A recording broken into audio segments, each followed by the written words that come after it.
This is a meeting of the CPA Committee for February 20th.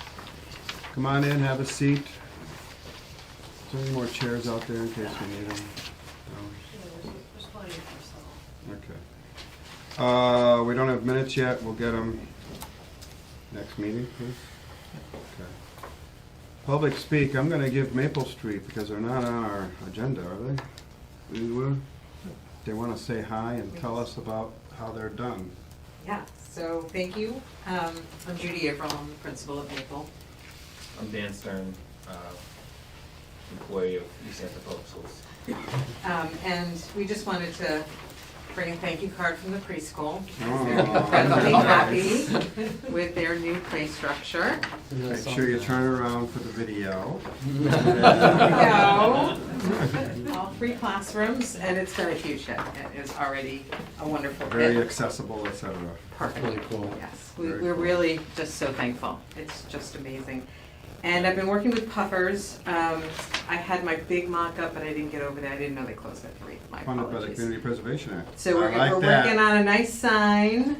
We weren't sure about the wording, whether we should say your CPA dollars at work. You can do both.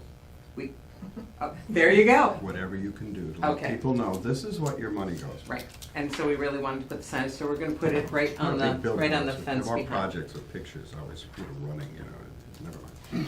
So. Thank you very much. So, And committee, they gave us back $5,178. Hurrah! And we love our Easthampton kids. Thank you do. so much for all the work you do. Thank you. Tell your wife I said hi. Okay. Thank you very much. Thank you. Thanks, guys. Great. Back to the agenda. Communication correspondence. We have this letter from, that you may have received from the Park and Rec. They wanted to keep us appraised of their timeline for some of the projects they have online. One of the biggest ones is the pool. We should keep those in mind. This is a 5-year plan as far as he's concerned, so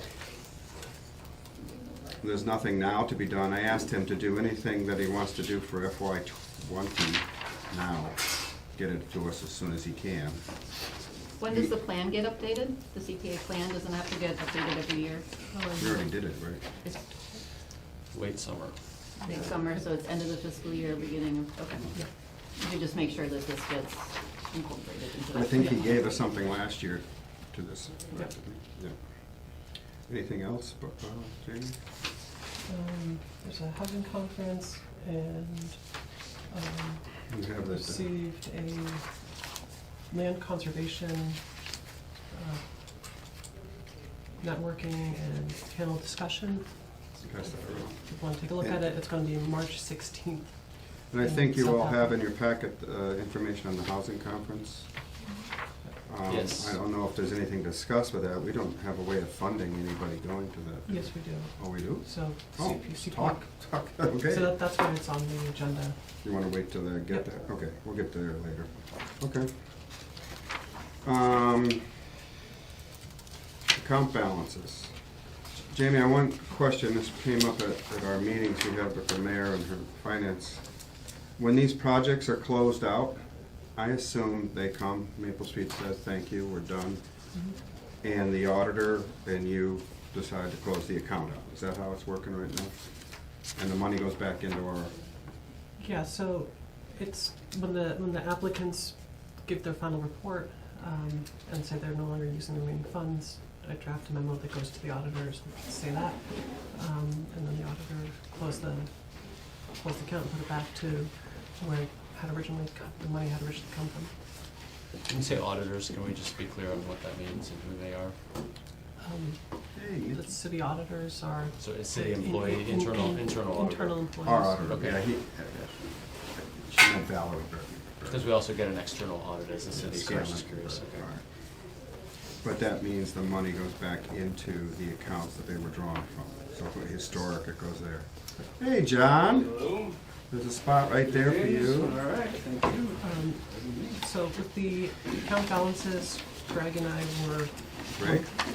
working on a revised sort of way to display the fund balances, which is Thank you, that Greg. separate, Where did I put handout. that paper you handed to us? yeah. So it should be a little bit more clear as to, So are you What's- saying this compared to what you sent? it's the same numbers, it should just be It's easier. this one here. It should be easier Yes. to She read. handed this out to us. Yes. And the future, that one will be tied into the account, the project updates too. Okay. So it'll all be on one. As long as we still get these things, the Yeah, narrative. yeah. But just so there's gonna be a change in format going forward, and hopefully it's more clear and easy to understand. Do you mind if I just walk the committee through the new format? So, the sheet that says CPA account balances on it, it's basically a chronology, so the very top row is the ending balance of the prior fiscal year. And then it has some so it has some budget amounts that are added in for fiscal '20. It has a closeout of, prior year amounts, bringing us to the beginning balance line, which is in bold there. And then that whole middle section is current year appropriations that the CPA committee has made. And then any items that may have come back are under that returned and paid back project fund section. And then effectively, down at the bottom where it says January 31st, 2020, total fund balances, in each column, that's the amount that we have for different categories of funding. At the very bottom, there's a section where there's sort of set-asides and earmarks. So we have kind of a total amount by section, and then we have an additional, when we take out those earmarks, what's available. So effectively, the current numbers to look at are at the very bottom of the page for each of these columns. We have $1,195,999.71 after all earmarks and any other appropriations we've already made. So And we did in get this way, that. we can kind of see what we have funded during the current fiscal year and where we're at currently as far as our funding. And then we, again, we have prior year projects that are still open, but this is just current year activity and what our current balances are as of this meeting or as of I January. appreciate it, that's a little easier to read.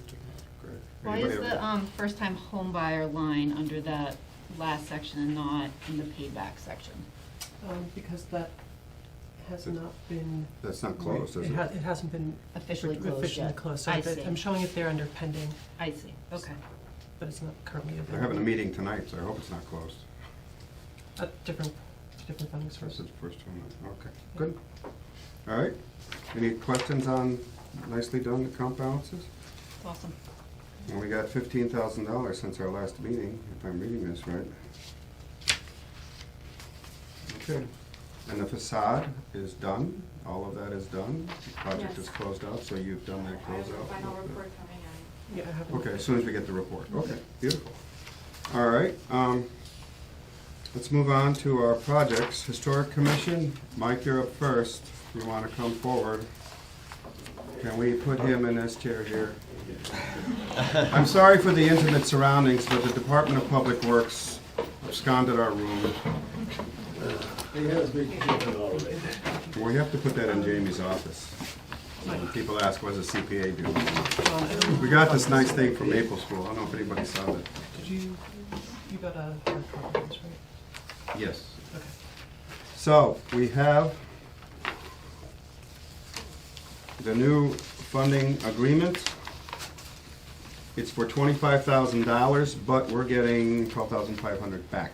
That is correct, yes. And I signed a document because you had a deadline. The document, I think, is in our packet, that allowed you to get the grant, Right.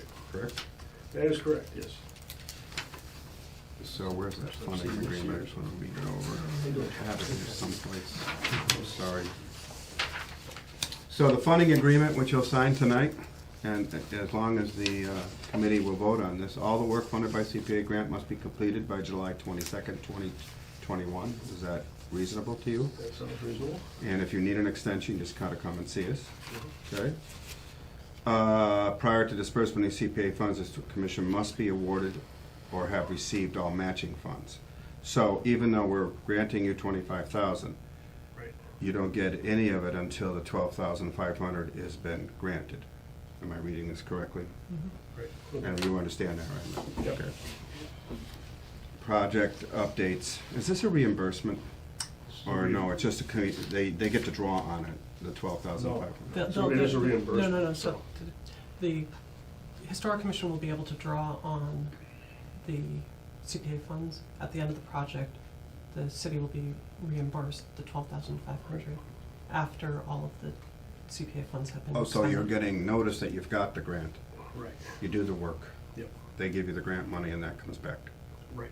So you draw on the funds to do the work immediately. Yeah, that's Okay, why so we. what I meant by form- reimbursement is sometimes projects are reimbursed. Right, yeah.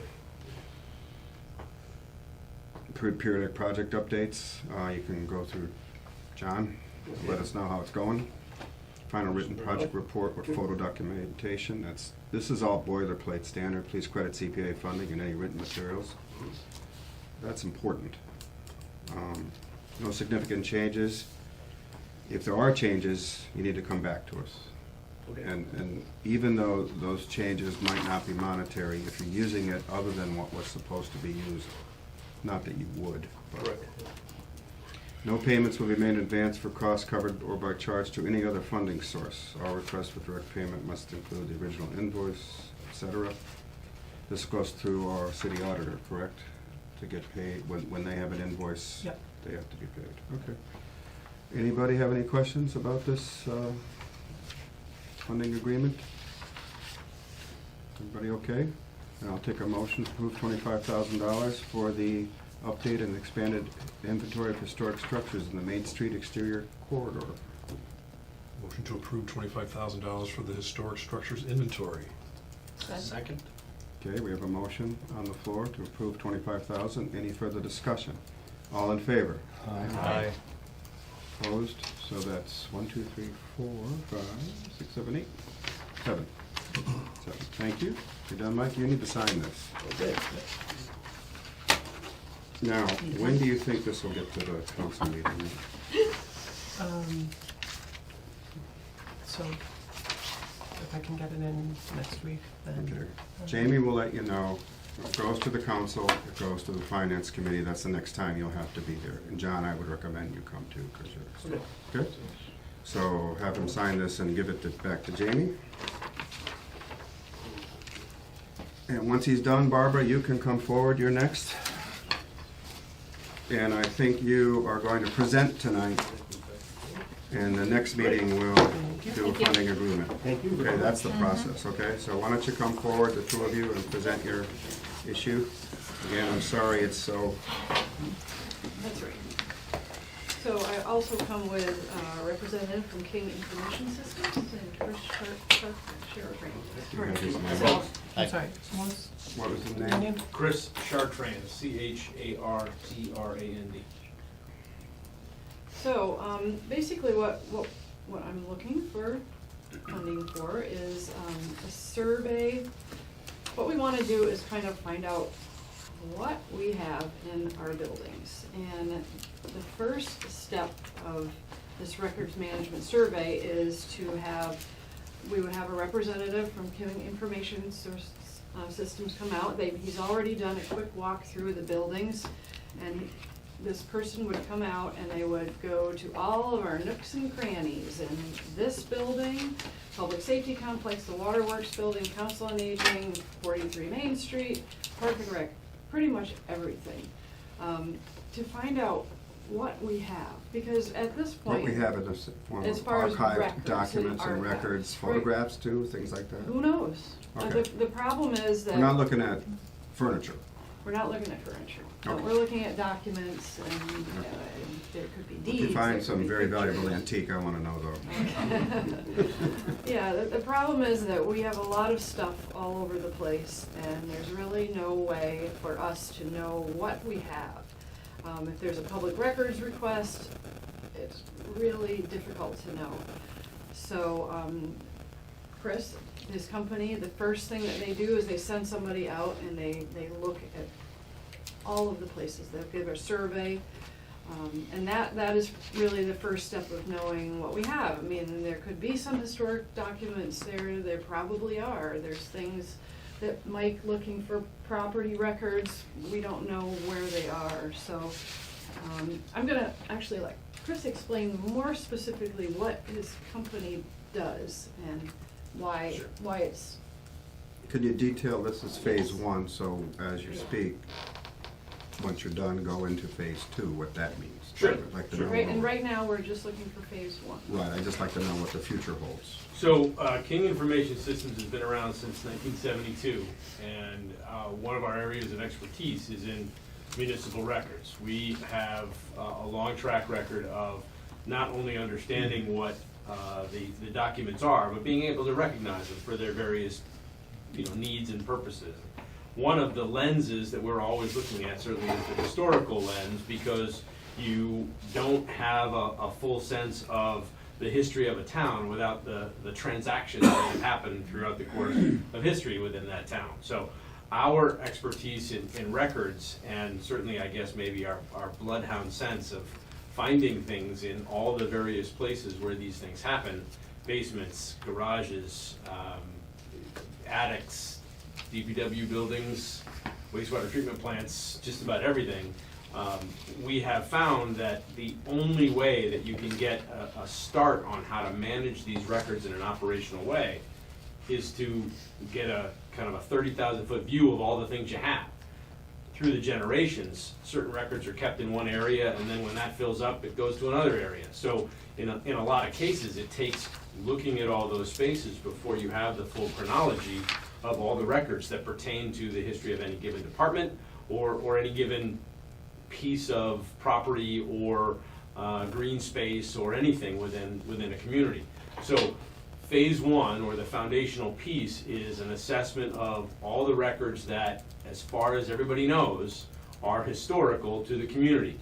Now, we're talking about Charter Day history, we're talking about a lot of middle history, and then we're talking about current history, 20 years ago. I mean, that is still a historic record, even though it's the near past versus 1785.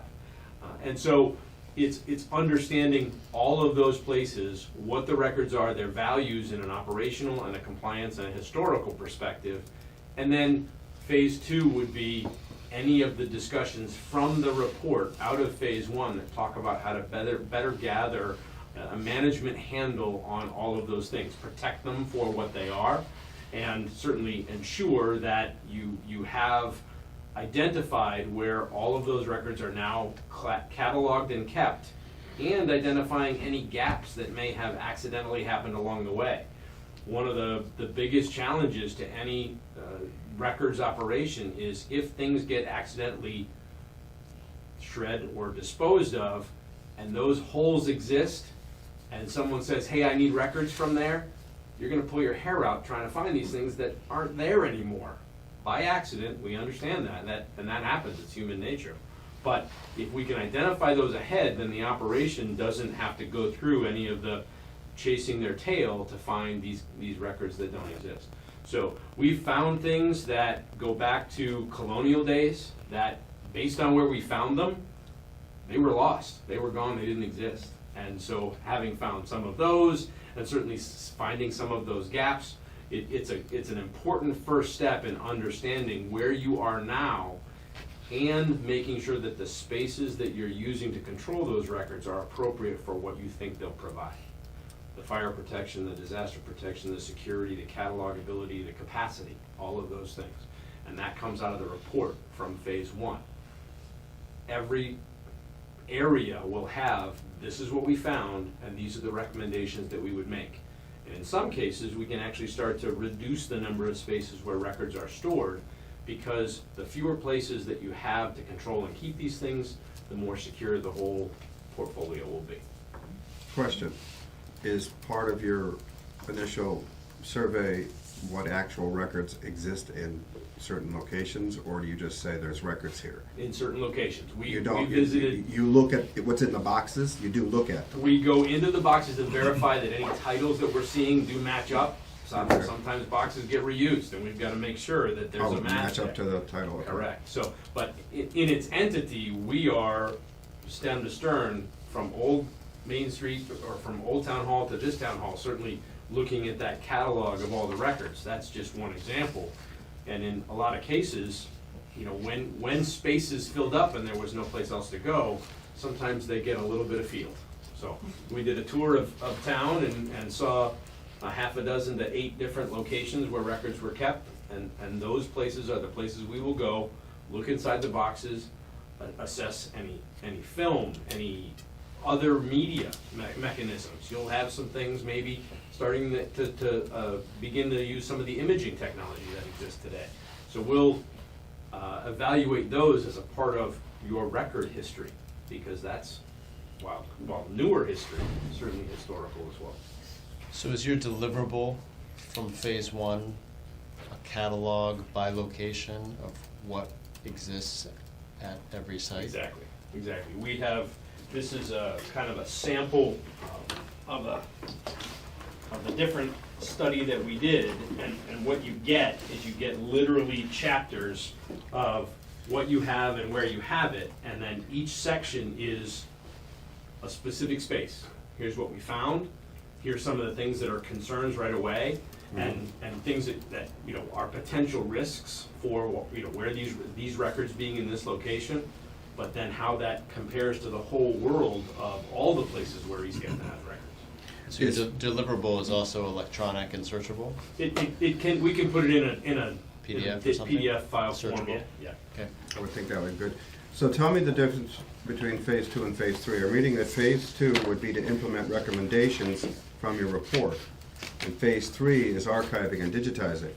So the recommendations, is that something to do with physical location? Maybe you should move these boxes, they're getting water damaged.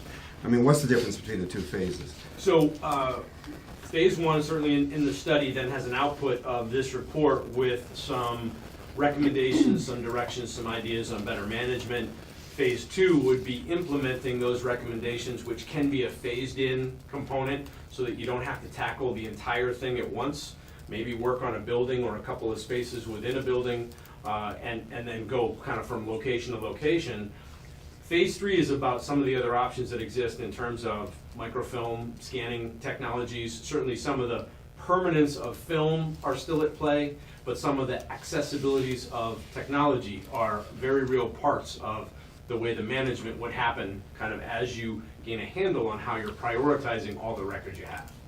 Also, he mentioned that there is a program that would, everything would be in there, departments would need, they would be able to see what they have, and they would see like, okay, we can get rid of this, it's been 7 years, we request permission, we can get it. It would help the staff have a better idea of what they have and what they can get rid of when the time comes when they can get rid of it. Because one of the big problems is that people put stuff in the storage room and they forget about it, and pretty soon we're buried in stuff.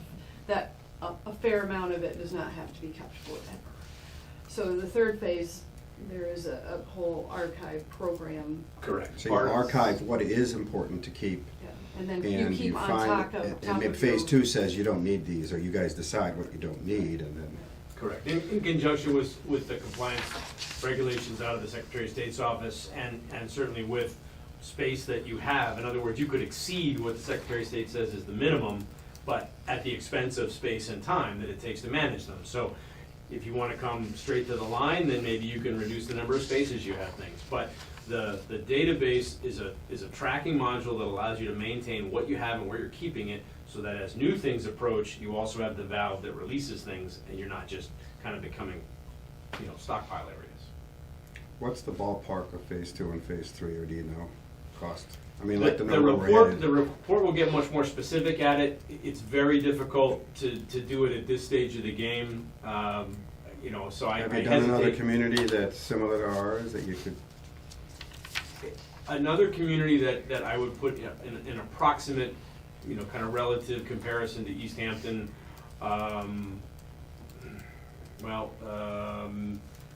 toward the center of Massachusetts is Milford, and their project was about 35.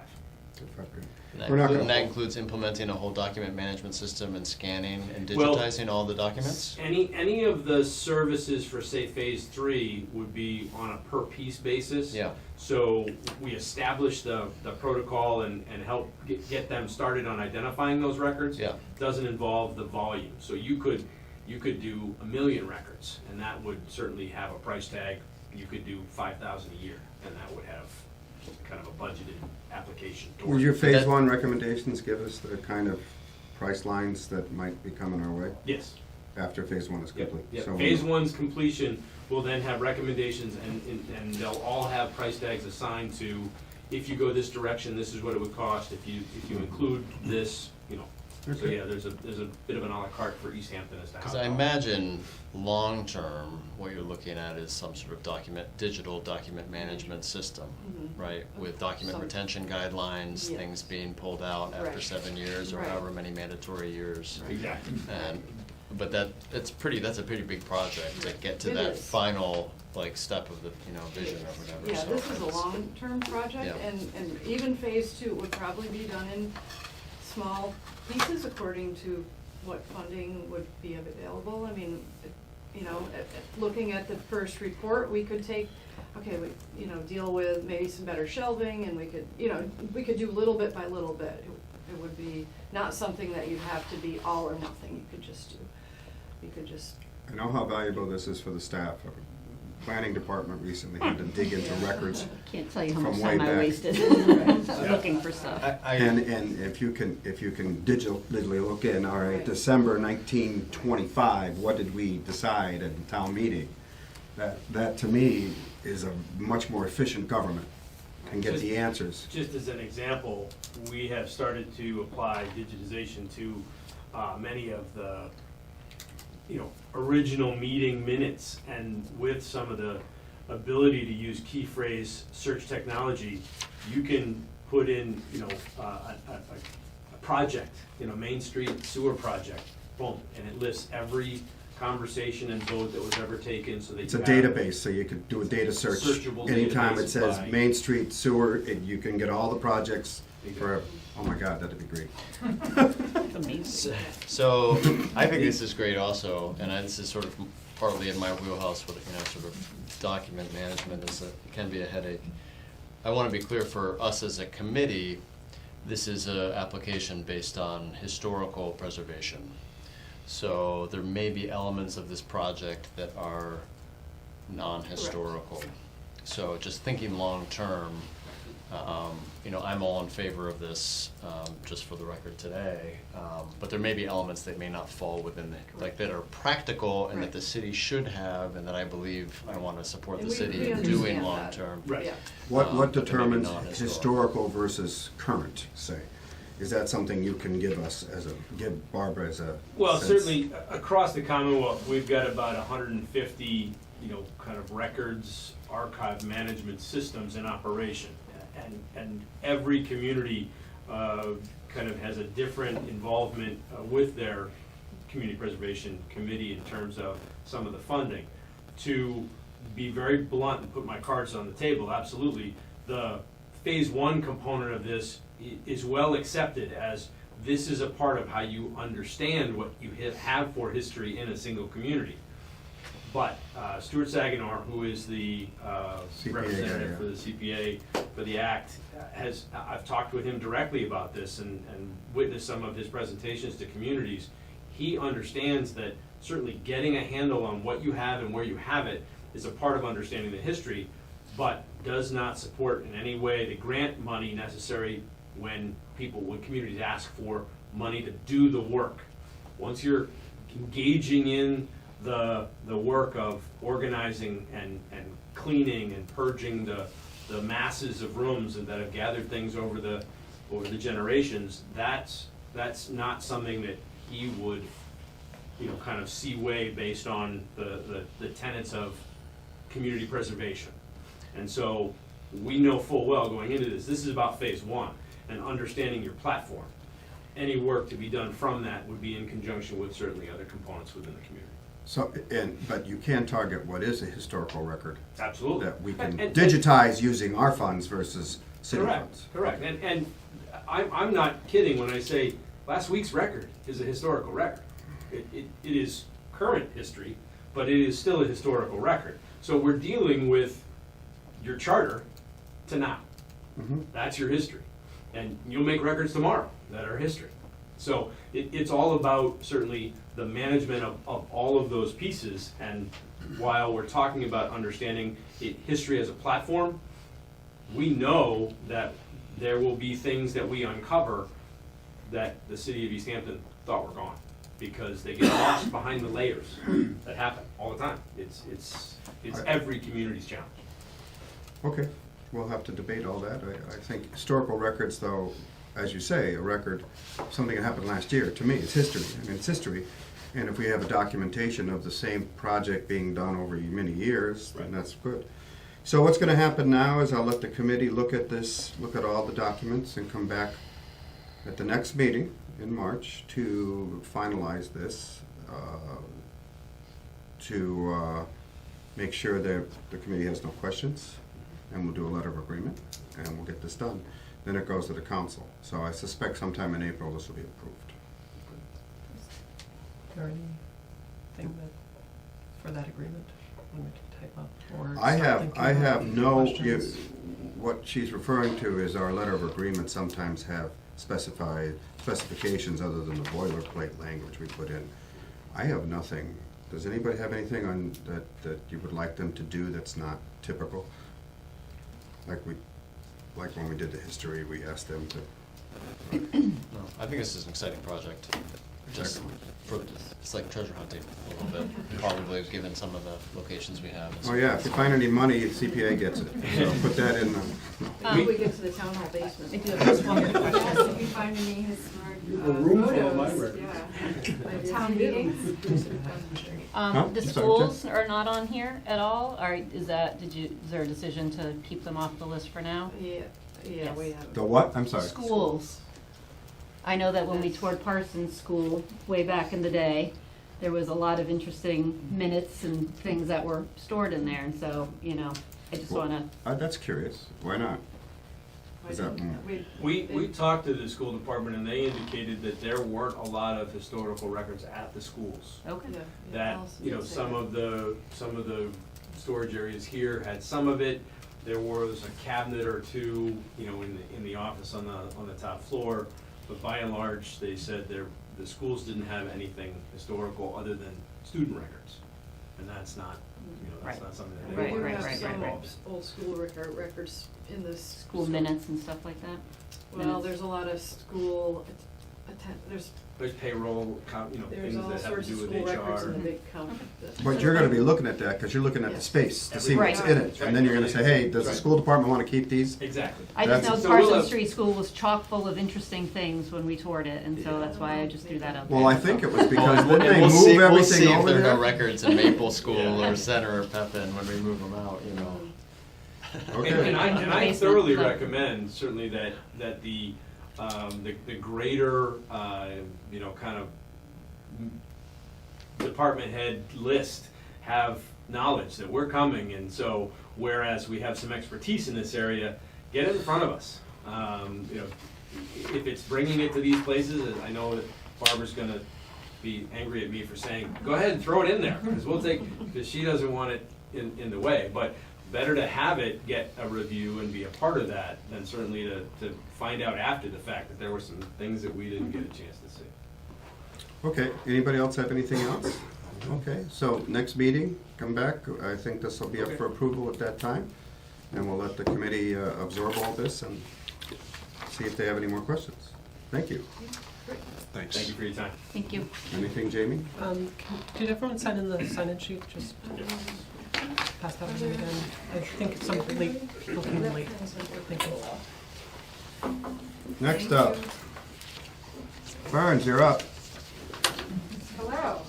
Hi again. We have two things for City Space. The first is, if I understand it correctly, Burns, this is because you want to use existing funds to do additional design work. Correct. So, last year at the end of March, we had a convening with performing artists, over 75 members of the community that are part of organizations and individual performing artists to look at the plans and assess them and look at our future plans for use. And one thing that came up was the back stairwell from Flywheel to the second floor. And currently it's closed off. There was a suggestion by many people there that they would like to use the Flywheel space and the space upstairs, and it would make sense to open that space up. We've already done the plans, they're in place, so we've gone back to Twin Riddle Architects to essentially bring the stairwell, put it in place, and create, it's not on the same floor, so we have to create sort of a landing. And we've come up with a couple of different versions that the board has looked at. So essentially, it would make for further use of the space. The Mass Historic Commission also looked at that, our suggested plans on our third application, and said, you don't have a plan in place, there's no drawings of the stairwell, so we have to implement those drawings. For the grants. As part of the historic tax credits. If I'm reading this correctly, you have $63,729 left in CPA funds. Correct. And you're asking for $12,750? Yes. But what we need to remember, everybody, is we already approved this, but because this is an addition, we need to approve we're not approving new money, we're approving that they use the money they have for the same kind of issue, Correct. design. And the other half would be paid by City Space. So as the original agreement was stated that it would be a match, Mhm. and so City Space will pay the other half. Anybody have any questions? I think getting that, I was at the tour they did, and I think having that stairway is fantastic. It allows the Flywheel space to be used. I think we talked about it as a green room or something, and then getting them up to the stage a lot easier Right. once this is all done. Because as much as that space is beautiful and large, there's not a lot of room backstage. I don't know how much the plans are for storing performers, so that would be great to have a way of getting them up. It also provides another avenue of egress, kind of, to get people out, the actors. Absolutely, but the backstage area is very flexible in itself too, so we'll be utilizing the storage space where the chairs and the risers are. Once those are out, that becomes also an additional green room space. So it's definitely, we're using all the space that we have available. What was the original plan? The original plan was to keep it as is, so Which that it means the was, stairwell would exist but just be shut off? yes. or- And why was that? Why not use it or renovate it? I'm just curious. I think just the additional cost, we try to cut costs back on this project as much as possible and keep it as simple as possible. And that was, one of, an additional cost, so, Okay. yeah. So Coon Riddle's letter here talks specifically about the changes for the staircase, and it also notes that the changes that were in the letter from Mass Historic are also gonna be incorporated in this proposal from them. So any changes that were requested from MHC are also gonna be covered, it's not just the staircase, Yes. it's everything, right? Yes, Okay. it's that in addition. They had there was a few things that came up. For example, we have a ticket booth where people will come and get their tickets and beer and wine as they come through the doors. They preferred that to be moved back so it was out of sight line. So that's easy enough to do. There's some question about the doors, the initial doors coming in, and we're working with Coon Riddle along with our historic tax consultants to figure out how we can work with the existing doors or replace them to meet the standards. Yeah. Okay, I think this is great. We'll have to approach it, what the new cost is eventually, but I think having that space personally, I think it's absolutely great. Having gone on the tour, I see the value of Flywheel. Anybody from City Space want to add anything? No? Okay. Any questions? So we just need a motion to approve them using existing funds for this purpose. That's all we So have to do. moved. Somebody second? Second. We have on the floor a motion to approve City Space to do additional design work with a $12,700.50 addition to their existing funds. Do we have any further discussion? All in favor? Aye. Opposed? Okay, that's done. Thank you. Next is the biggie. Would you pass off that? I have a few things to tell you about what happened when we met with the city. What did you have? You had the fund balances. The revenue forecast, Mhm.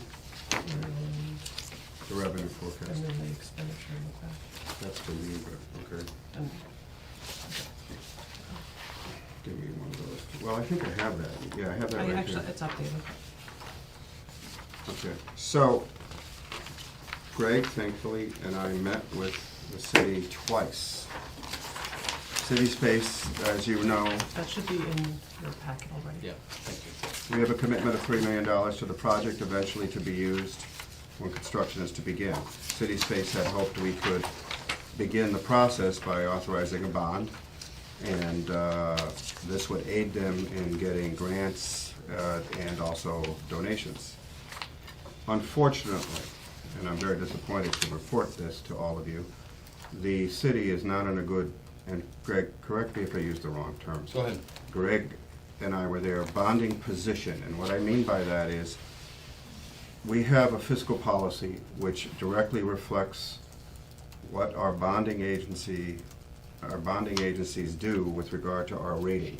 We have a AAA plus, I forget what it is, and that It's AA plus. right double A now. plus. Yep. And it's an incredible interest rate. It really saved hundreds of thousands of dollars over the $50 million bond we already took out for the school.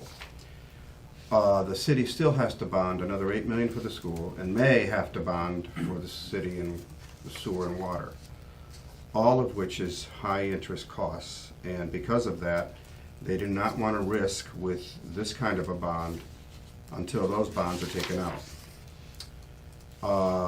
The fear being that we bond, so this was a piece that I was unaware of, because here I'm thinking Community Preservation Act dollars can only be used for Community Preservation Act projects. So it's distinct from General fund. school, it's distinct from other city expenses, but apparently the bonding process is such that the city's general fund is the bonding entity. And so even though, I'm thinking of CPA as separate, we've got this captive revenue stream that is just CPA dollars that we would bond for a project like this. We bond for the CPA, we bond for the city. If we bond for the city, it potentially impacts the city's credit rating. If it impacts the city's credit rating in a way that we're taking on new debt, the credit rating agencies can lower our credit rating from AA plus to AA minus, something different that's lower, that will demand a higher interest rate for the city's school, next wave of city school bonds. And the mayor and other people within the city are afraid that it will negatively impact our bond rating and will negatively impact the amount of interest we would have to pay on the next school bonding cycle. And because the project is, we had hoped to be a year out, they didn't want to take a chance. Also, the other thing, the timing of this is they don't expect to do that school bond until maybe the fall of '21, which means we have to wait until then to approach them for this bond. The thing that Greg is referring to is total debt is what they look at. They look at the debt of $2 million, $2.5 million that we would have bonded and put that together with the other debt of the city. I'm talking they being the bonding companies, the bonding agency. And our budget, the budget of the city does have, the city budget does take into consideration CPA. There's actually a budget function, it's called, a section of the budget, which is CPA. So the total budget is something like 50 million, when you add in all of the expenses. We're supposed to be at 10% debt payment, in a sense. We're up near 15% now, because just as an example, the 2 debt exclusions are $5 million or more. We just had a big one for the school come out. So That is what they explained as the thing that they're looking at, so, unfortunately, it doesn't, this unfortunately for City Space, I believe this puts the project construction out until spring of '22 maybe. In the meantime, it was suggested to us, something that was unusual because we tried to do this 2 years ago. When we committed the funds, the $3 million, we did a letter of intent, we wanted to do it.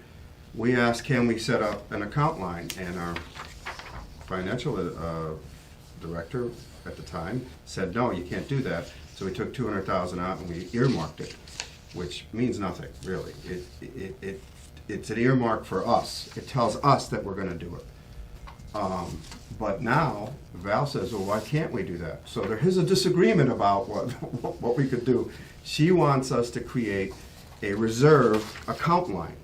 Now, why is that different than an earmark?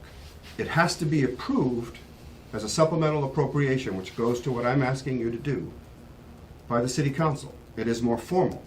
And as a result, it puts in a budget line monies for this project that I hope will grow so we don't have to bond so much. By the time we bond this project, we might have $1 million, so we're bonding less. So the more cash, the less bond. We already have $400,000 earmarked. All this is doing, plus 100, is moving that money into this new account line that Val wants to establish. And you'll see in the budget that Jamie's presented, that account line exists. This is called Old Town Hall Reserved for Second Floor Project. So it's moving money that's in our budget into this account line. It stays in the bank, it collects interest, but it's more formal and it's more of a commitment in that the council is approving it. The only way it gets to be taken out is if we say so again, and the council says so. So if God forbid, this project fails, this goes out. The other thing to note is that there still has to be the project, when we go to do the construction, we set up a project account just like we do with other projects. That account is separate from this. This money has to be voted into it. So the $1 million that might be in this account later on, City Council and CPA have to approve moving it into the project account. And again, it's a reimbursement. So when they give us a bill, we pay it off. In that account will also be the bonding money, up to $3 million. But that's in the future. All this means is it's a formal account, and I'm hoping, for City Space's sake, that this helps with donations and grants because it's a council approval. This was something they suggested. I like it because, I also like it because I don't like paying interest. The other thing to note is if we can keep the credit rating up, it helps the CPA bond. It means Greg put out I want to thank Greg in public here for all his help. He gave us a couple of scenarios of how much it would cost us to do, I think it was 4% for 12 years. 10 years, 12 years, 15 years. 12 years was like 275, 4 point some percent. When we asked, what's the percentage of the bonds right now? It's 3%. That's going to save like, I don't know, Mike, you know this, $25,000 a year, $50,000 a year in interest if we can get that kind of rate on the bond. So that's important to note. This is another thing that's good. So more cash would be available rather than all bonding. So that's why I put this out there, that requesting that we establish this. This I want to do this evening. We can't really act on the application for the bond right now. We'll put that aside, but we can do this, which is really not City Space's dealing. It's the CPA Committee's decision. And it's your decision. Formally, we're committing even better than a letter of intent. We're saying, hey, yeah, we're putting the money in there. You know, you could always vote to get rid of it, but then if you do that, if some future committee said, hey, we don't want to do this project, thank God, I hope not, City Council would have to do it too. So it's just two steps here now. I think because of the auditor and the treasurer and the mayor's feeling on it, it'll get City Council to approve it. And we're really not we're not putting money in the project. They can't draw on these funds. This is just for us to save it in a more secure way, if I could. Does that make sense, Greg, what I said? Yeah. Okay. I don't know. The one piece, the nuance of earmark versus a supplemental appropriation is still a little bit vague for me. So I don't know if either you or Jamie can just talk about when we have an agreed upon, voted upon city council voted upon appropriation that's not a project appropriation, It is a project. so. If this appropriation goes through the city council process, it gets established as a project, Mhm. it then is outside of at that point, the money's moved out of whatever line items and it sits there until it's drawn on. But no, I'm sorry, Val told me there would have to be another account set up, and the city council had to vote to move it into that Well, account. so when Val and I were talking about this, we came up with and you'll see this when we get down to the Budget. FY21 budget, but the account is called. It says retained city match. Right, retained city match, so that way, it's titled in such a way that if a future auditor, it has a weird title to it, so if a future auditor or people are looking at that, it'll flag as not something that should be spent. But there's really no reason other than looking at that title that says why that can't be spent. My sense is the earmark was just only voted at this meeting, It's not an this committee. appropriation. It's not an appropriation, and then to put it into a reserve account, that's not to be touched, then that has to go through a more official process. And it's more That's- official, Yeah. but what she So told it's me like a was, I conditional want, appropriation because it can't be actually used by city space, is that It's what like a we're saying? reserve account is the way that they I can't be think of it. used, But- but I but, I was mean, told it's- that by Val, it could not be used by city space until the project is formally Voted. voted in, like the application. We do the bond, we do the money that's in there, and we establish an account for the project. So we can't even vote on the bond part until, We Farther can't do down that the now line? because, yeah, oh, yeah, and I think we vote on how much we're bonding and how much we're taking out of this account later on. Because it could be, I'm hoping it's $1 million, I don't know. Mike? From the city's perspective, the city council can't act on the bond. What you do doesn't really affect the credit rating because it doesn't get into a record anywhere that the credit rating agency's gonna look at. Sure. So you could say, hey, we're gonna bond $3 million, whatever. That's fine, it stays in your minutes, but it doesn't show up on the financial side because it wouldn't go to city council. I don't think the mayor would allow it to go to city council. And for whatever the policy reasons that they've stated. We would prefer an appropriation through city council because people understand that if city council took an action, then that money's been set aside, really set aside. Whether there are other steps to go through to actually be able to spend it, whether it's another vote, whether it's, I mean, we know that we have to prove to the city auditor that the total amount of funds for the project are available. So if there's $5 in a city account and it's a $10 project, we have to show that there's another $5 in our pocket before the auditor would even allow us to move forward with Jamie to move forward with any kind of reimbursement or anything. So there's a lot of checks and balances involved in the structure that's set up. But from when I ask people for money and we say, well, the CPA's promised money, it gets a different response than when we can say the city council is appropriating. Yeah, I mean, the reason I bring it up is because this is unusual, we've never done this before, right? A project appropriation that's creating essentially a reserve appropriation, conditional for future usage or something like that. Yes. I mean, I've been, on this committee for 7 years, and I never really had anything quite like that. Have we ever had a $6 million? No, I'm not saying we shouldn't do it. That's the reason I'm asking these questions now. Well, Is I haven't because heard that because I'm either, used to project appropriations, right? That once we appropriate it, we vote, it goes to city council, it gets approved, it's available for use. And what I'm hearing, and that was the nuance that I was just trying to kind of flush out in this conversation. City space cannot draw on these funds. They are here for the project. When the project is ready to be drawn on, construction is ready, that's when we vote to allow And the project. that's your understanding. No. Well, then I have That's to why I'm talk to having this Val. conversation right now. I talked to Val, and she told me that there would be another step before this money could be released. So, where are you going, Mike? Where are you going? So, Well, do you want a motion to create the account, or we want to? well, we're gonna create the account, and I'll get information as to where it's gonna go. You guys aren't gonna draw on the account tomorrow, right? It's not like we're allowed to. Well, I'm telling you not to, but Jamie and I have a disagreement. I talked to her, I went right into her after we had the discussion. I said, Val, there's another step, right? The council has to vote the money, to be approved. We have to appropriate the funds. We have to do the bond, and we have to appropriate the funds to be used. And I saw at one time, she had two accounts, one is the project and one was the reserve. So let me get that information. She's not still here, is she? Her light was on when I came in, so. Well, I'll make a motion to create the Old Town Hall retained city match account. And we'll For appropriate- 500,000. And we'll appropriate 500,000, 200 from historic, and 300 from general reserve. I think there's a different title she told me to use, by the way. Well, that's what's in your letter. I know, but I did it wrong. They all yelled at me.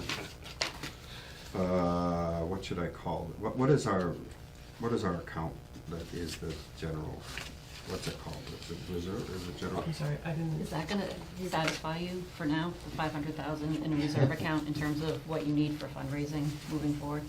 So every piece of this Unassigned makes a account? difference. Huh? Unassigned. Unassigned. $500,000. Instead of saying reserved, it should be In an unassigned. account. And Okay. then- Undesignated. Yeah. Undesignated, I'm sorry. It's unassigned in.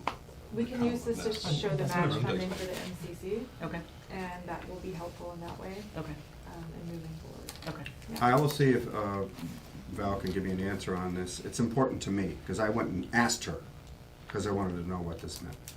And that'll be important to the city council.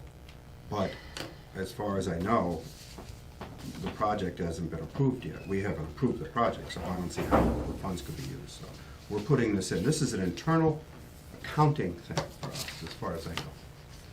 Is- That's what I look at. Is there any, do you know of any other project that has happened where you approve the project, but you only approve a certain amount and then, or approve the full project and give a certain amount at a certain time? Has there been a precedent for that? We haven't done We don't anything. have projects your size. I very know, often. but there are other places that do, so I'm just, we're not inventing the wheel here. No, I just think, I just, so, without a funding agreement, without the whole, yeah, thing that the committee does, that those funds are available once they leave CPA, once it leaves the CPA and they're approved by council, then they're available to be spent. And it's only the person who's sitting in the auditor's chairs who knows what line and what those. we don't have a funding agreement for this project. We're just moving money into a budget line. I don't agree that this is a project account. So I have to find out. But it's being we're If it's creating, appropriated, we're though, creating a that's the question. project and we're appropriating funds. But can't the motion say you're appropriating to a reserve account? I mean, That's does what it is. that's It says that. Not a project? I mean, I think that there's probably a way to craft the motion so that Right. it can be held and I mean, I really think of this as a reserve. We're taking the money That's that what we the have, account we're is putting it called. to a reserve account to be used when we're ready to bond for the full amount. And we might not need to bond for the full amount because we're gonna have a reserve of amount of money, right? I think mean, we know what that's- we want to do. The question is, Can are we do we it? doing what we intend to do? And that's my concern, is I just want to make sure that if we're intending to do some sort of conditional appropriation or some appropriation to a reserve account, in effect, that yes, that's indeed what we're doing. Right. Because my concern, of course, is just that we're just appropriating it, not that it would just go and be spent, but that it could. Right. You So know, do we want to so- call it the That's- retained city match reserve account? We, in our project agreements, we have conditions all the time. We don't actually have a project agreement for this particular appropriation, is my Right, and understanding, so we should have a project agreement. I don't agree. I want to find out. I don't agree because I don't want a project agreement because that I fear that the council said that so they can draw on these funds, and I don't. And the city auditor told me no, they can't draw on the funds yet, and you can't until the agreement is a match and all the other funding. So I just think it's a budget line. Well, I there's really no- do. Couldn't that be But there's part of no the agreement motion? right now. Couldn't that be part of the motion, that there's the match and that we have to fulfill these requirements before, like any other agreement that we've signed in the past? I suppose. I got bad information from Val because I thought there was another. We'll do a funding agreement if that'll work. Is that what the committee wants? I'm just confused now a little bit. I think we need the budget line, and then we need a funding agreement that restricts this account to not be used until there is matching funds available. How about we wait a meeting you find out what the right procedure is, and so that we're clear. I think we're all in agreement that this is what we want to do. We just want to make sure that we're doing it the right way, that it needs to follow how the Right. municipal finance needs to work. Talk to me about Right. timing, Burns, if we wait a meeting. And I apologize, because I talked to her, and obviously Jamie talked to her, so there's some confusion. This is why we came for the request for appropriation, because we know this is gonna take some time to work out. We understand this. This is a process, this is a very big ask, but we understand that, we need to figure out the right way to do this. You need to figure out the right way to do this. I think a So- funding agreement, Yes. what I'm looking at, and I think what everybody's worried about, is safeguards. Safeguards that say, well, City Space can't just draw on this account now. Well, they wouldn't do that, but still, people want to know, yeah, well, the auditor's there now, as far as I'm concerned. You come in with a bill right now and you say you want the money, no, you can't have it. But we'll get a funding agreement, we'll get information from the auditor, March meeting, we'll get this approved, it'll go to the council for April. By the middle of April, you should have it. So in terms of the funding. You should have it in place to draw. I'm sorry. It's okay. I'm a woman, I'm used to it. I interrupt all the men in the room too. You're not the only one I'm rude Just kidding, to. come on.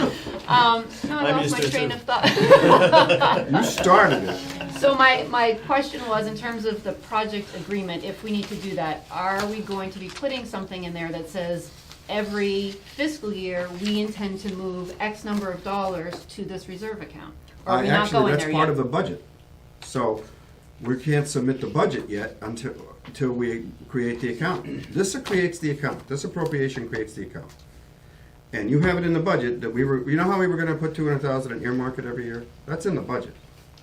So what I'll propose to you is to create the budget, create the line, and by the time the fiscal year 21 budget is approved in June, this will be done. If it's not, the budget can be altered. In other words, we have the budget, we have the account line in the budget, and I was proposing putting another 200,000 in for next year's I account. see. And in 2022, another 200 or 300, and we'll get to $1 million eventually, in that account as part of the budget. The last couple of years, we've been calling it an earmark. We're just putting it into it.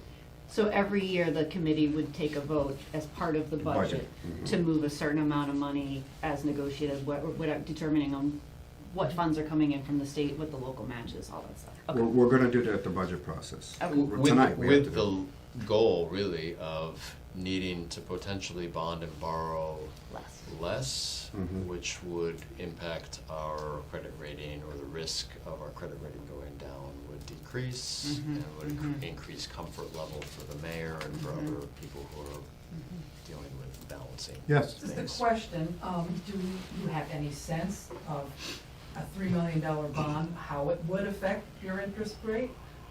Well, it's gonna be, we hope, 2 million. Yeah. And we don't know what the interest rates will be in '22.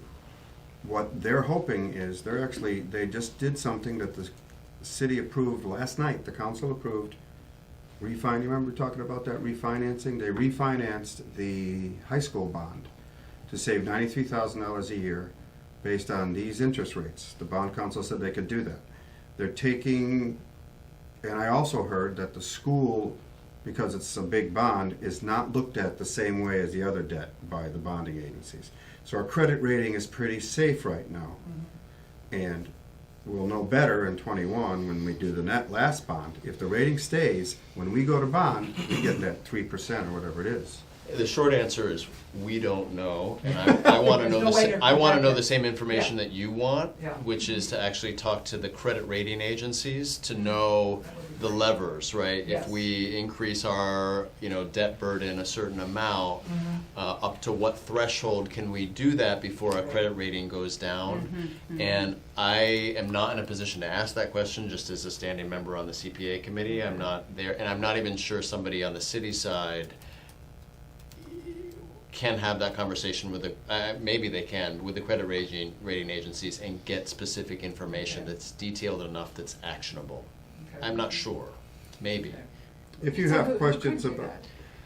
Well, I mean, whoever in the city, I actually don't even What know was the question? I'm city sorry. city governance Who could well do enough, who is actually working on the bond level have a to bond have council? that conversation. Probably a bond council, that's a good question. Bond council would be maybe in the best position and the most informed position to have a conversation with the rating agencies about debt burdens and debt service schedules, and to try to get a feeling for, and I'm not sure you'll be able to pin the rating agencies down on it, but to get a feeling for where the, you know, how much more we could take before our rating gets affected. Oh, My sense is that we have, you know, taken on a lot, given our rating, but I don't know what remains. Sure. You know, your bond, like what we're trying to bond here, given, you know, $100 million is small potatoes. Sure.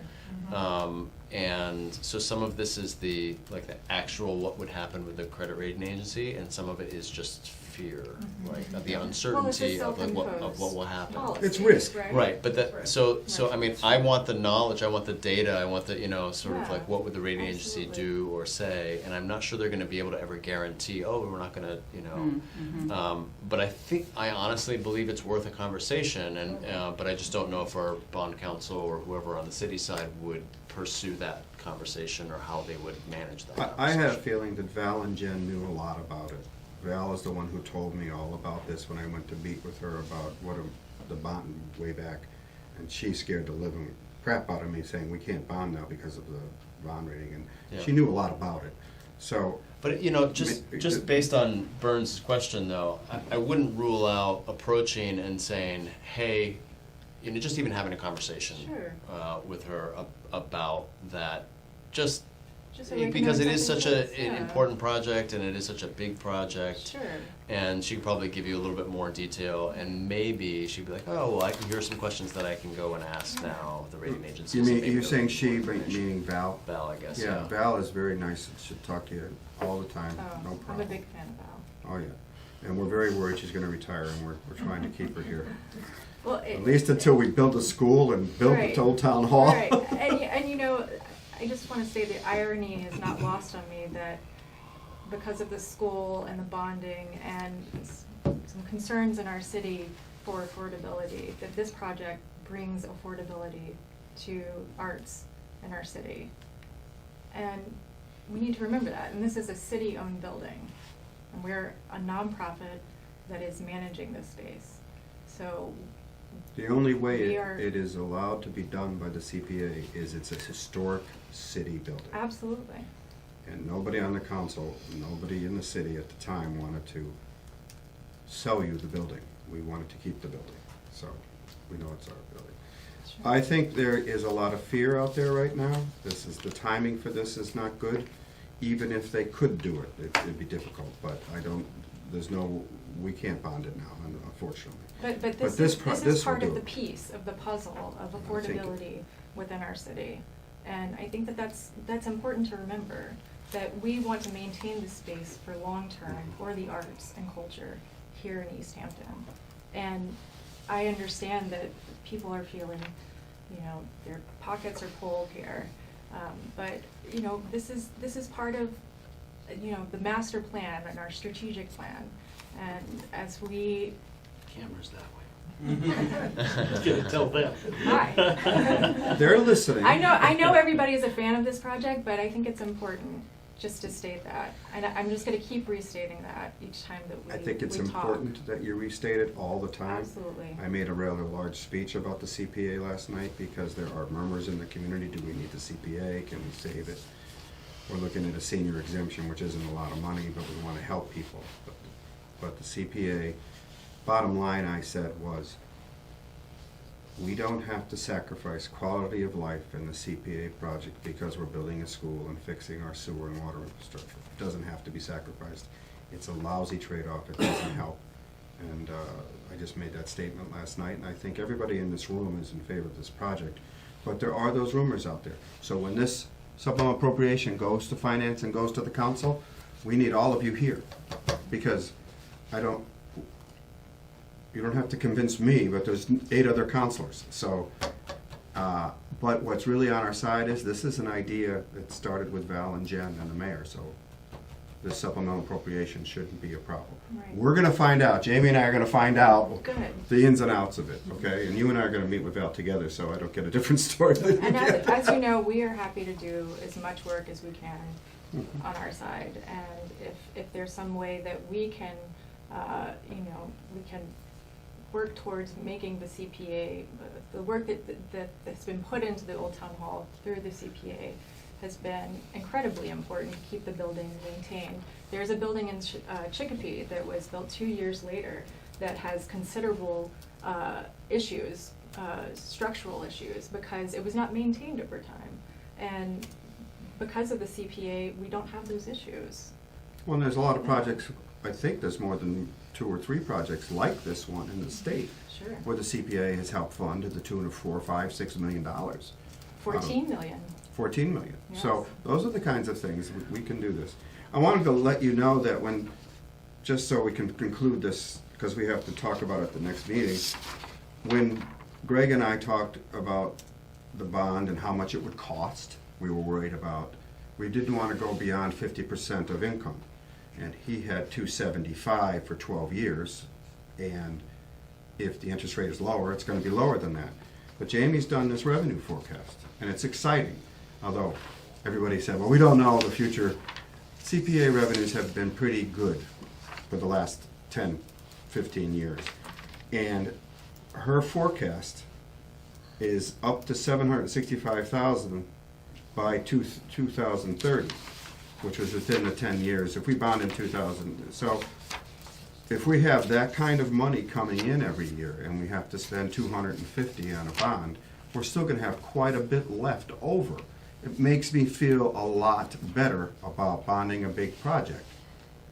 That's just why I wanted that 30% match to come through, because that gives us, we can't use that money for this project, but the city money alone is high, so. I think there's no doubt that we'd be bonding this project if it didn't have a risk of negatively affecting the city's bond rating.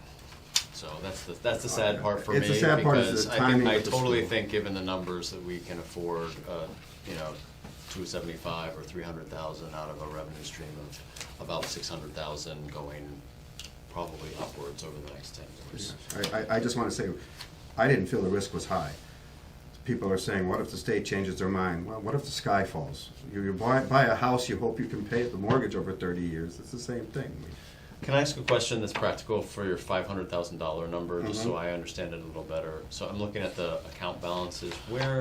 Which columns are the $500,000? There's come 200 in from? historic, right? Yep, 200,000 in the historic set aside, So 200,000 we're talking, is this the 500 in addition to the 200,000 My understanding was earmarks? there's 200,000 coming out of the historic preservation set aside, which was the earmark from 2018. Got it. 200,000 is going to come out of the undesignated, which is the earmark from 2019. Yep. 100,000 is going to come out of the undesignated, This year. which has not been earmarked. It's just in the undesignated. Yep. And then, so that's the 500,000 for the supplemental. And then when we get to the budget, when we do the FY21 budget, there'll be a budget piece that's future revenue, future FY21 revenue is going to be designated to, 200,000 again. like we whatever, did every yeah, year. there are a couple different, What this reduces, scenarios. if I understand the money-wise, it reduces by 100,000 the bottom line that you put out, I lost that piece of paper now. Where it was, what was it, 1197 or something, Greg? And now, if we do that extra 100,000, that goes down, still above $1 million in the bank, correct? Yeah. So that's why. I Is that a said- magical number, $1 million? It is to me, but I don't know. But I said 500,000 because originally we were going to do 500,000 and 2.5 for the bond, and I like 500,000. It's a nice figure when you're going out for grants and things. So I'm looking at 731,000 What are we looking at? I'm sorry.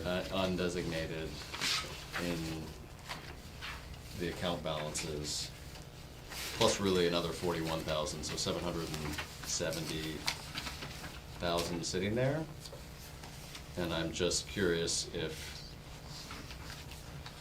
Can I have we want to hold that, we want to hold 600, So if you're looking at the CPA account balance sheet, you're just Mhm. looking at that. Mhm. The bottom, way at the very bottom, in the undesignated column, 731,000-ish, Mhm. right? And then the reserve fund has about 41,000, so those taken together are about 771 or $2,000. Mhm. We're talking about another 100,000 coming out of that for your 500,000, right? Yeah. So that would then leave about 670,000 In the there undesignated fund, as undesignated in reserve, right? but we still have a lot of other money. And we still have a lot of other money. So I guess my question is, why, where did we get to the 500,000, and why wouldn't we consider, do we want to hold that $670,000 of undesignated back for other projects? Where did we Yes. come up with that number? Why not 600? Why Is that wouldn't where we you're hold back going? $500,000 versus 670,000? I mean, I'm just kind of curious where the threshold is for us as a committee. I'm just throwing that out there. I know Well, 500,000 was your number, but I feel like we just kind of pulled that number, and if we Well, I look really at this. didn't. It came from the application. Originally, we were doing 2.5 to 500. I mean, what I hear them saying, I don't want to starve other projects, just to be clear. I just want to look at these numbers and say, hey, look, if we're talking about another $100,000 off of 770,000, why wouldn't we think about leaving 570,000 and taking 200 and making it 600,000? I mean, I'm just opening the discussion for I what would the dollar. prefer, given the timing of the project, Yep. given the community, I'd like to get it to the council at 500,000. We're only reducing our bottom line by 100,000. So it's 1,195 now. It'll be 1,095, but it'll still be over $1 million. Yep. To be able to say to the city council, we're still over $1 million in the bank. Plus next year, we're gonna have more money coming in, okay? And we're well aware of the big projects coming forward that we still want to fund. I think this is a better way to go. It doesn't mean that next year, if we feel flush and we don't have anything in front of us, we can't add another 100,000. We could ask for more to be put in this. But I like what Greg's saying here. Of course you do. Let's put $1 million in there. Why not? But we have a shorter amount of time before the end of the fiscal year than we would at the beginning of the next fiscal year. So Mhm. unless do you know what projects are coming in the pipeline? We just got something in the Park and Rec, and the mayor's concerned about the pool, which is $1.6 million. I don't necessarily think the CPA should fund the entire project of the pool, but he did that for 2024. I don't think I'll be on the council at that time, but I think the pool is important to the community, so that'll be something that's coming our way. And there's other projects. None of those projects, even if we bonded, one of the thoughts was bonding this project along with the pool and do it all at once in 2022. I don't know, but those projects are out there. I don't know of any other big ones. Do you, coming besides the ones she just said? The bathroom. the No, children's yeah, the bathroom. I'm not talking about Park and Rec. I'm talking about anybody else. Right, but I mean, just at Parks and Rec, There's quite a few projects there, but there's over a 5-year period, and we're going to be growing our budget because if we don't spend the 600,000 we get in every year, besides the 200, we're still growing our budget. I did a survey of the survey of what we spent the last few years. You still have that? I asked her to do this for me as a personal thing. I want to hand this out to you. This is how much we've spent. That goes around. In total CPA expenditures from 2003 all the way through, okay? 1 year, 2015, we did have a 1,370,300. That was a big project. What was that project? I think that was the boardwalk, and Okay. at the same time, we also did the Soccer fields. the Gwinner property, the land acquisition in Southampton. So I think that was the two. So we had some really big projects that year. And we had the football field, Bill? Right, there's the football field, a couple of appropriations. Yeah, we had some appropriations like that. But even though we spent $7,065,000 out of this CPA over the last almost 18 years, we still have $1 million in the bank. So I'm just saying, we funded, this is just historic, we funded these big projects, so we're not doing this tonight. We'll live and see what we think about Greg's idea of going more. I'm not necessarily in favor of it, but I could be Well, I'm just bringing it up convinced. now because I know you're gonna, or somebody's gonna come back with, something to vote on next meeting. And if 500,000 is our number, I figure that's fine, but. Well, we could, at the vote, we could change that. It's gonna stay, I'm not gonna change that. I'm gonna find out about how the account is supposed to be used and whether or not we still have another step. She told me there was another city council approved step to pull the money out of that into a project. Yeah. If she gave Jamie, if she's changed her mind on that, then I need to find that out. But I think. So just, like, my thinking on this, and I am not as exposed to the political pressures of the city as city councilors. But my thinking on this is that a new fiscal year begins July 1st. Mhm. And we have 770,000 here. And we are looking at a conditional appropriation that won't be used for potentially a 2 couple years. years. Mhm. That could be pulled back if there was a dramatic Disaster. need.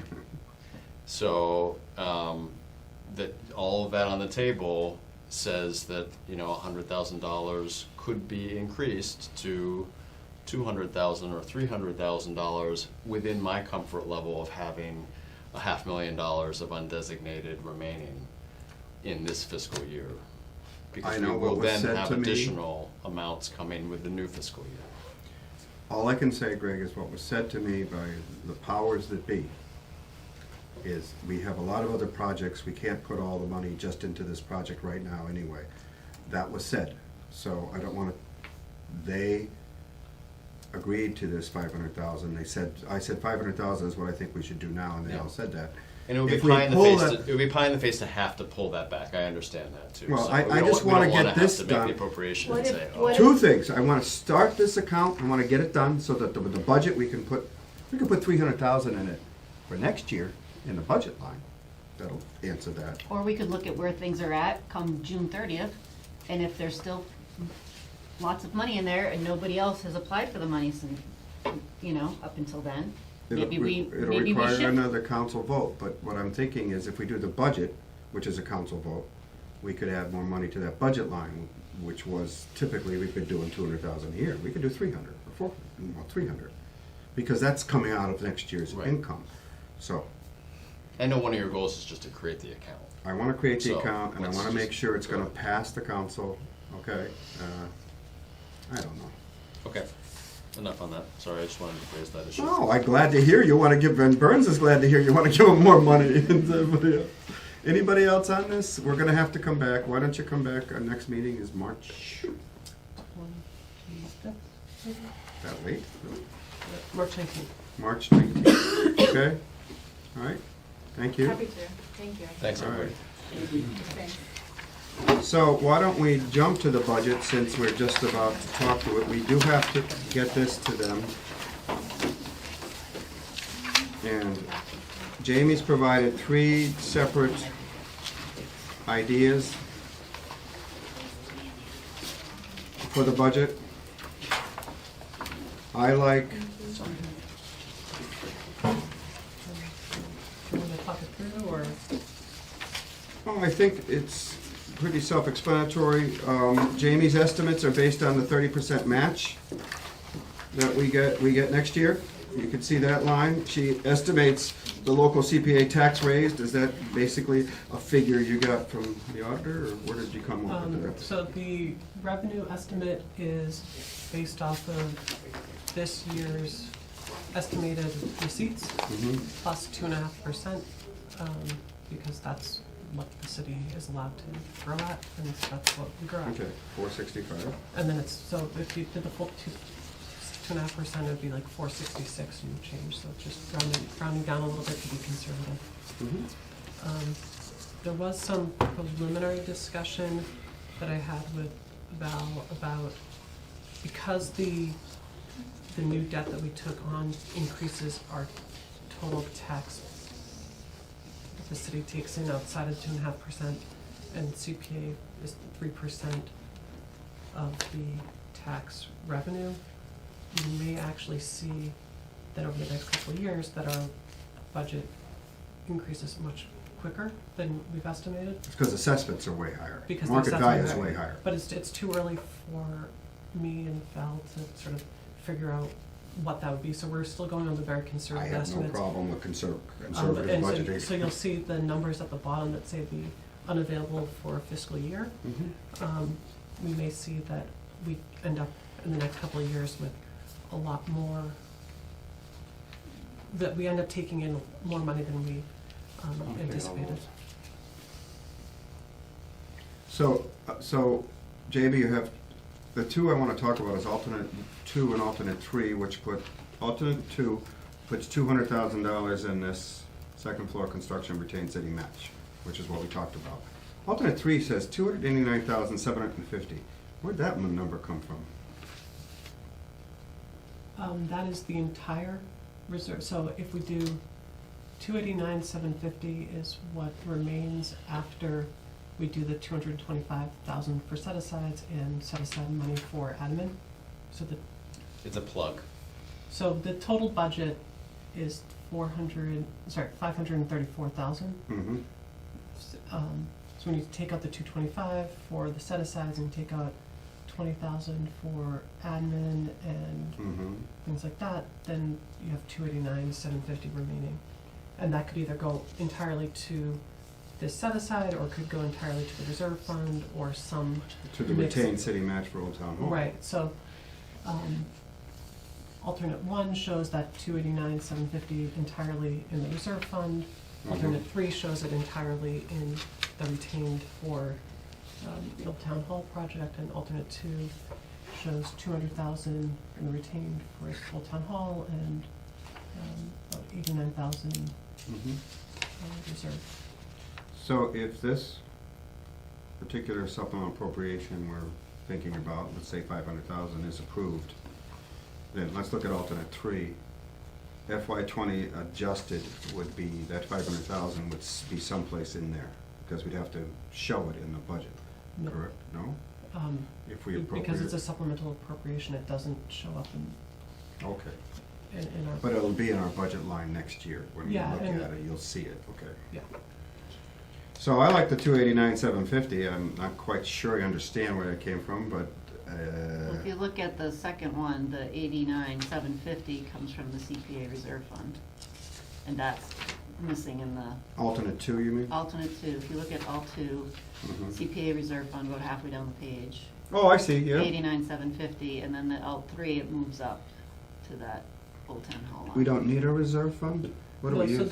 the reserve fund, the way that, in order to comply with the DOR, Mhm. they want the CPA to estimate the total revenue and then budget at the beginning of the fiscal year for that entire estimated budget. And if you don't budget that money, then you can't spend it. So if we just did the 225 for the set-asides, that would be the budget for the year.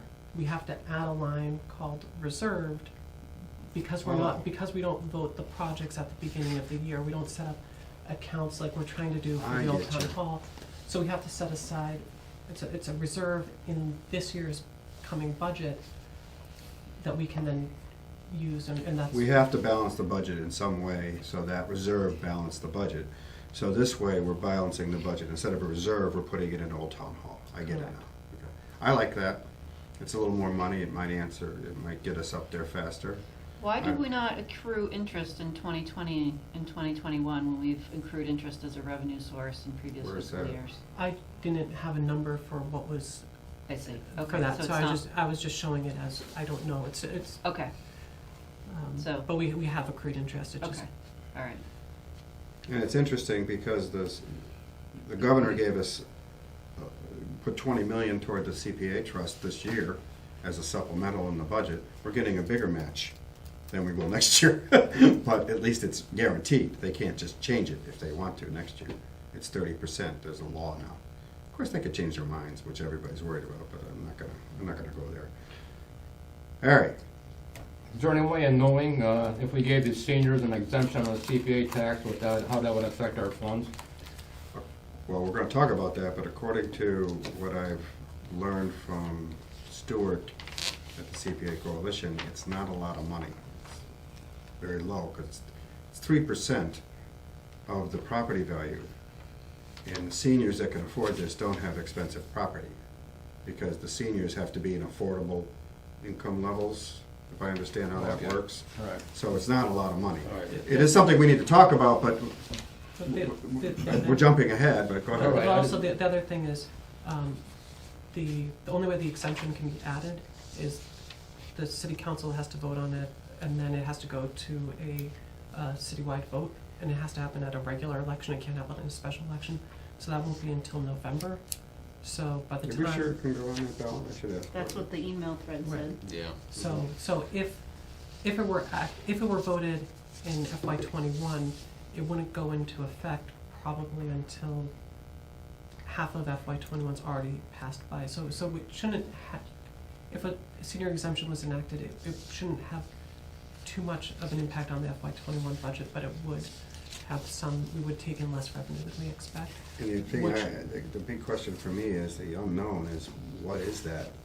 How do we find out what seniors qualify? And I have to talk to Lori about that, our assessor. I don't Wouldn't they know. come in and file? I mean, Yeah, that's. they have They to have to apply. apply They for would it, have to but apply for it. if we're trying to guess what we're gonna lose on that, so. Well, the point I'm trying to get to is if you have a senior living in a house, we'll say, and they're living on Social Security, we'll say, they're just showing an income of, say, 20 grand, and their house is worth, say, 600,000, and they're paying taxes on a $600,000 house with a $20,000 income.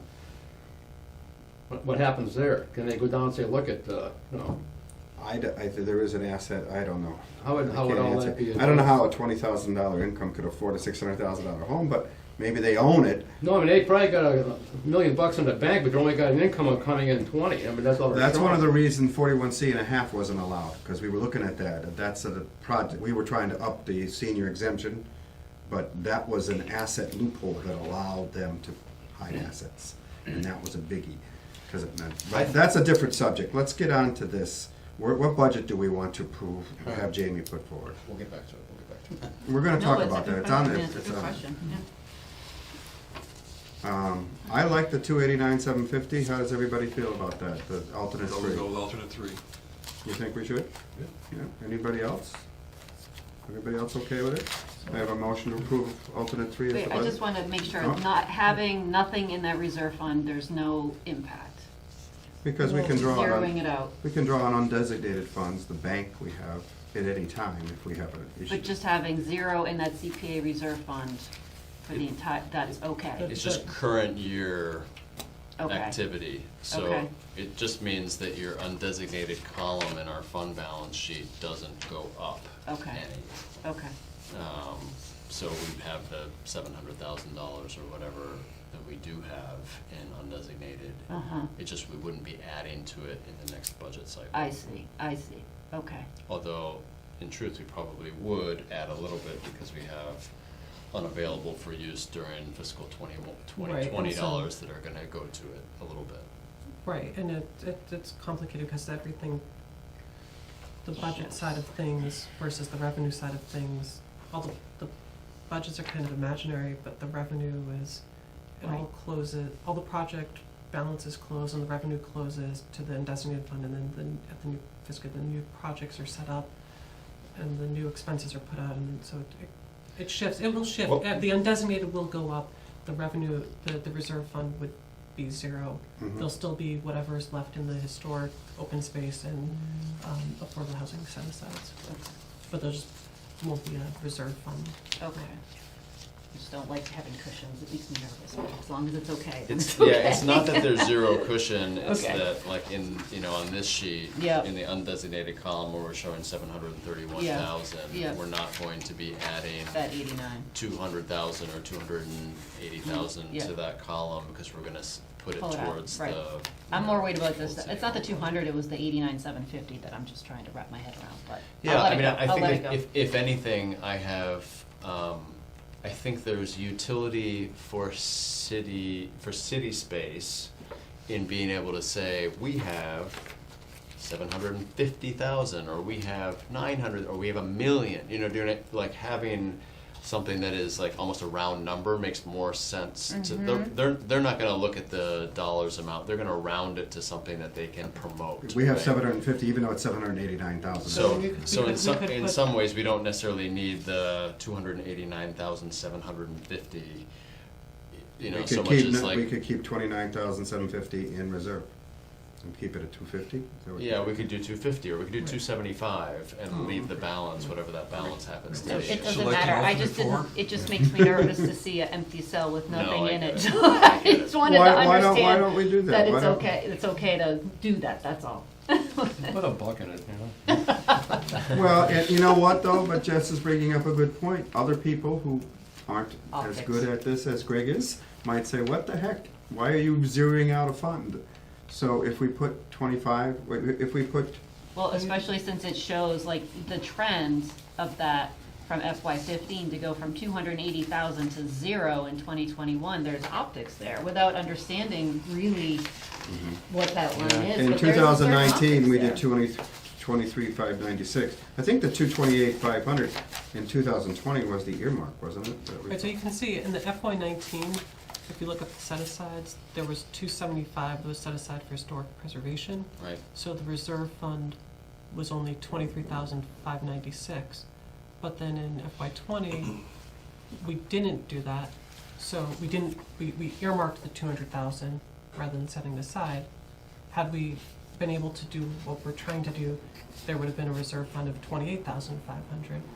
So, Okay. Do we want to put something in there? What, So- do we so want to if- put? so if you did- You don't have to, I just wanted to understand it. but if you that's did, all. if it Yeah, did but other people might have the same 250,000, questions. if we did 250,000 in the reserve, sorry, 250,000 for Old Old Town Town Hall. Hall, then that would leave 39,750 in the reserve fund, and that would be, I like that because in 2022, when we do it, we put another 250 in, we're up to $1 million. Does that? So does this throw off your 500,000? No. Okay. I want us to keep it at 500. If we go to Okay. 6, it just I didn't know if reduces. we were- If we reduce it, if we go to something higher, it reduces the existing 700 and some thousand that's in undesignated down lower, I or see. whatever, Okay. to 6, whatever we decide.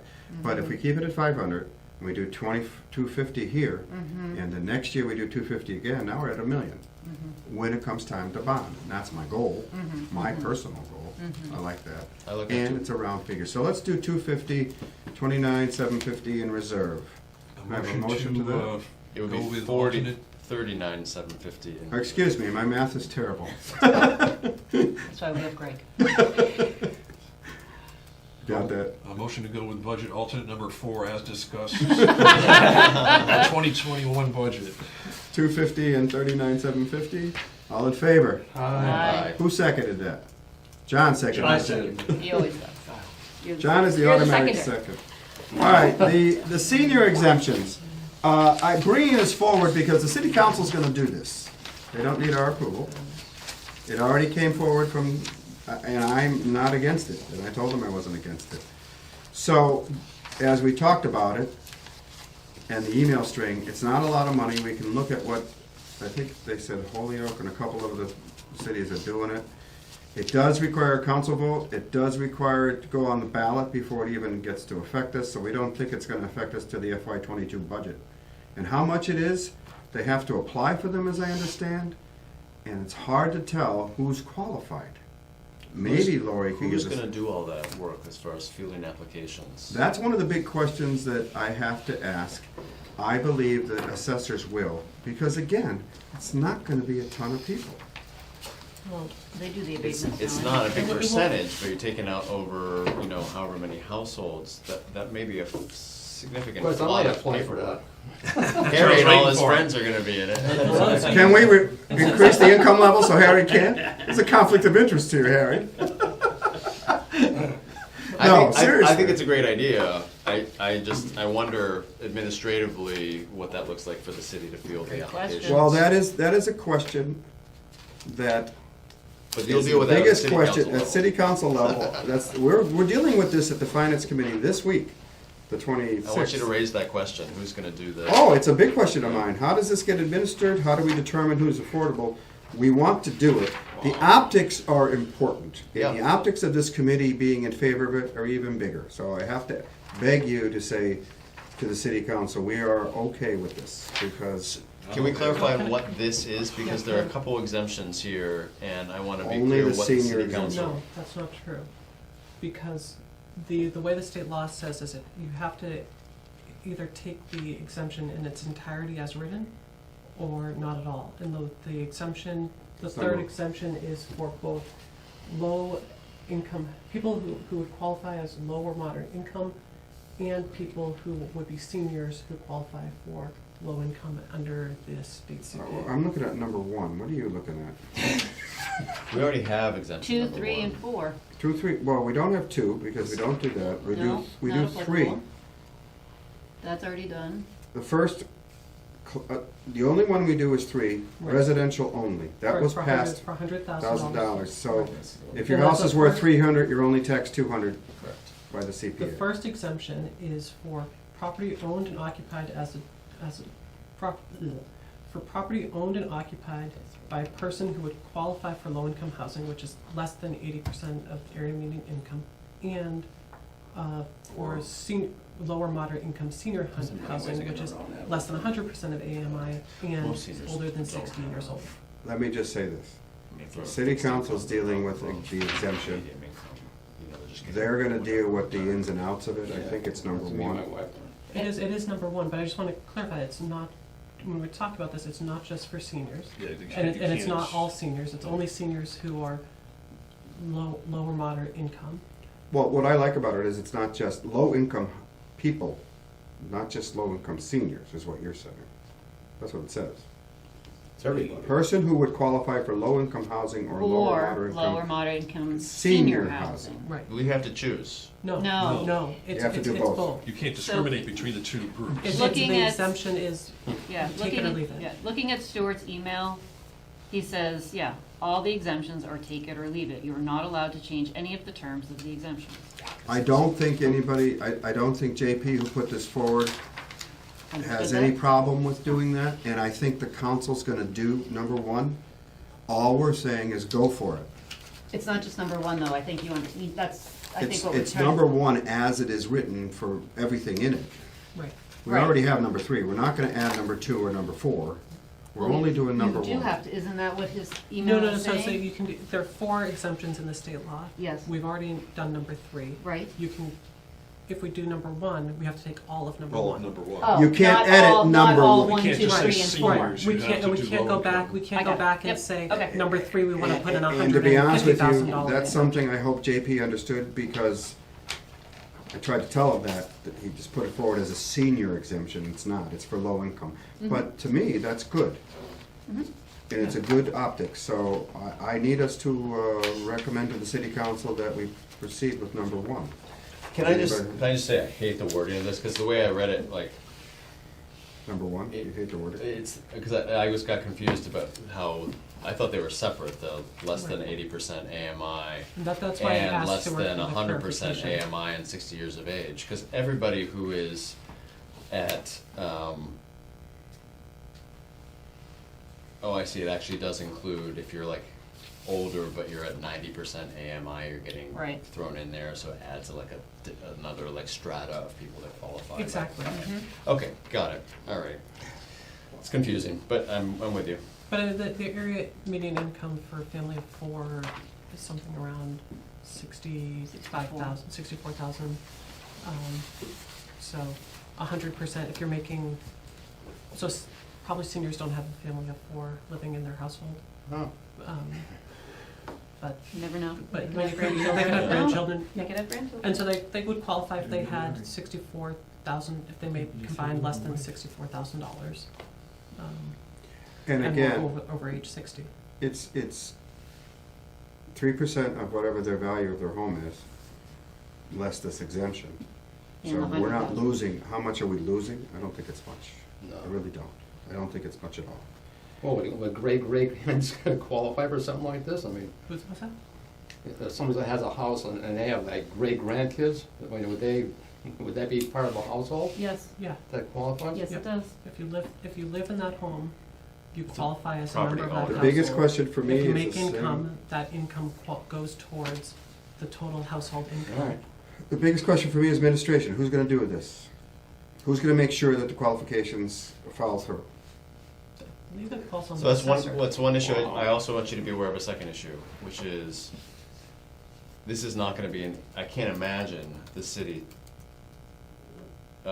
verifying the income requirements on an annual basis.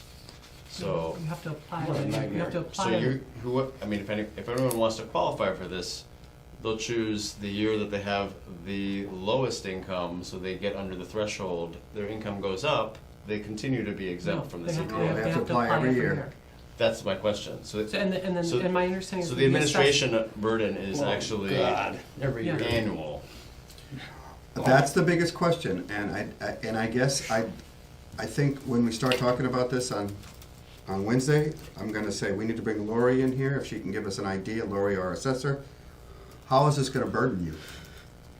And unfortunately, I Well, think and we the have. applicants, I mean, the applicants have to go through this process Well, annually. I mean, if you wanna do this, like. We're gonna offer, but the enjoy. fact that we're offering it, given our tax situation in the town, I think is important. I mean, I agree that we should push it forward, it's just not as easy to implement it. No, it I mean, isn't. and But- the seniors, the assessors do already handle. Tons of the abatements. abatements, and so they are, part of their process is looking at verifying people's income, going, personal information, determining whether or not they have too much assets to qualify for an abatement, and they have to do that every year as people apply, so.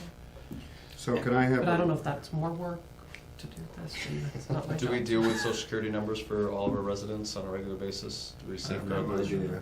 I guess imagine our privacy issues on this whole thing.